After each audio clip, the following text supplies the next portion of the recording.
Go ahead, kickstands down and safe. What year? 06. 06, what mileage? 36. 36,000. Extremely pretty, untouched gold caps. I don't see a tool mark on there. Ruh-roh. But that doesn't mean it's not been touched. Somebody could have Delron sockets, and those exist, so it doesn't hurt this at all. So there's a possibility it has been changed. Did you buy it new? I did. Has it been changed? Okay. But now comes the other question. How long was it sitting? Did you leave it for an extended period of time and then came back to it? Okay, so at that point, is the oil actually that old? If it's sat, this is not oil, it is magic oil, it's synthetic. So it's not traditional oil where it disappears and degrades and does all kinds of shitty stuff. So depending where we end up on the settings, this might actually still be fine. So again, that step back, ask the questions, find out the information, then approach the problem. Average length of ride? Hour? Okay, take a seat.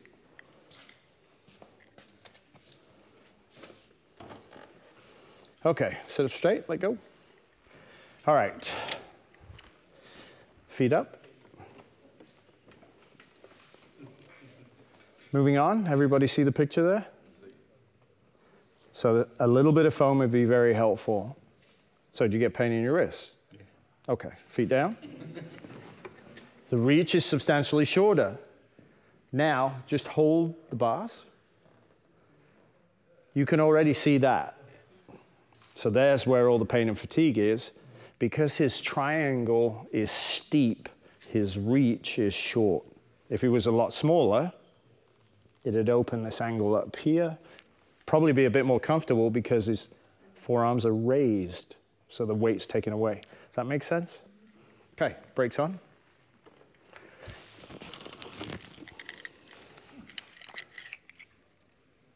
Nobody gave him a round of applause. What's wrong with you? Honest. He is, to a fault, 90. Nobody's bollocked me yet. Interesting. Nobody's waving their finger at me. I missed a big step. But apparently nobody cares. Off you get, 90. So while you may do the same system all the time, you don't have to do the process literally step, step, step, step. Safe. 90.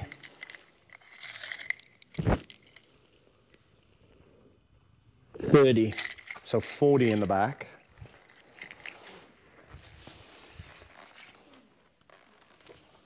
See how much I can pick that up? So what does that tell you about the spring? Soft, yeah. Is there any stiction? Okay, see how you can start stringing all this together? 110. And you will get 120 in the book? Yeah. So the part there is, can I stretch it and then pull? So sometimes we'll actually put a bike on a rear stand and a pin, and I will pull down on the forks to fully extend it. Sometimes you have to. So that didn't make sense, it was short. And sometimes you'll find an anomaly, like race bike. It was marked, but it's actually 10 mil further. So sometimes the book isn't perfect.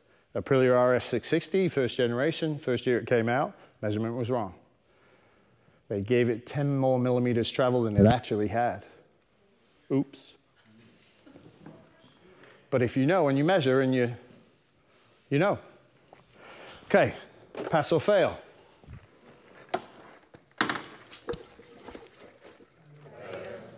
Okay, now we have two sets of screws.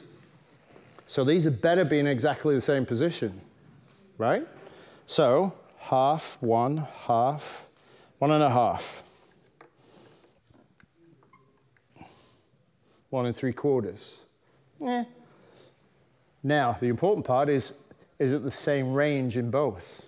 And they should be 3.5. They've been worked on. See? Can't have, can it? 1/2, 1, 1/2, 2, 1/2, 2.5. And you bought it brand new? Did it ever go in for service that you know of on the forks? It's been a long time. Right, so at that point, did it always go back to the same place? Yeah, to start with.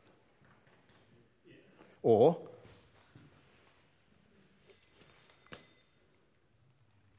oh yeah, it's a black dot. It might have been done. One of the key things that goes wrong with the fork service on the rebound is that you originally took it in with 3.5 and you might get 2 and 3. Take a screwdriver. Are you getting the correct range back? So in this case, we've not got what we should have, but if we start from all the way off, when you look across, are those adjusters the same height? Yeah. No, just the adjuster. Just the adjuster. Now, any engineer here where that is unacceptable? I should be doing this. Remember that personal choice thing? Usually, when they're backed all the way off, they usually go to the same position and they're usually the same height. But double check it. So now we have to work in from all the way off, which is unusual. But in this instance, that's what we're faced with. So let's go 1.5.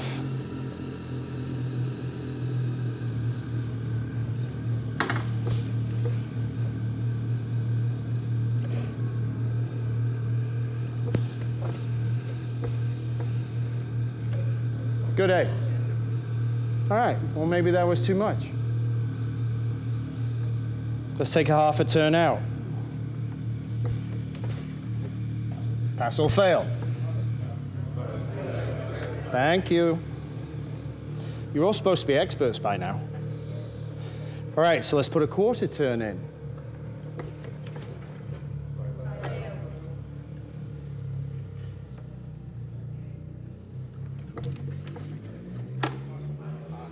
How long did that take? 15 seconds?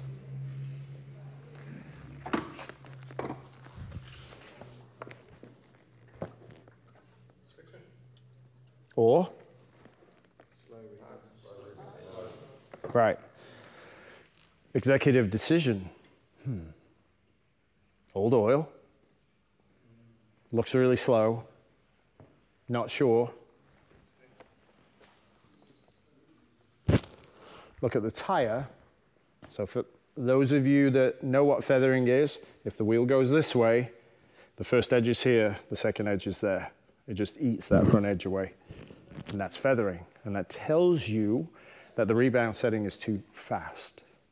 It is by far 95% of tire wear, front and rear.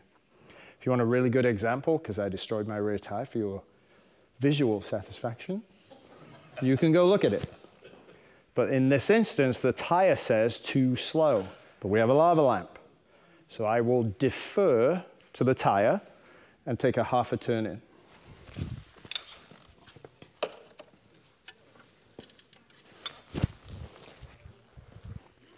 He will go ride, and when that oil is hot, it will be a rebounce, right?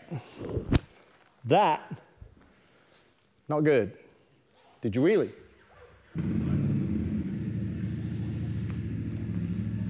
Did you put it in that spot? I put it in that spot and then. Okay, so that's a false positive, agreed?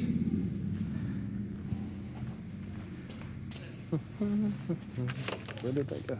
Would you like a trim, sir?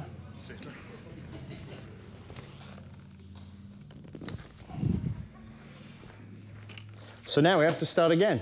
Go ride, where does it go? Warm it up, 15 minutes, where is it?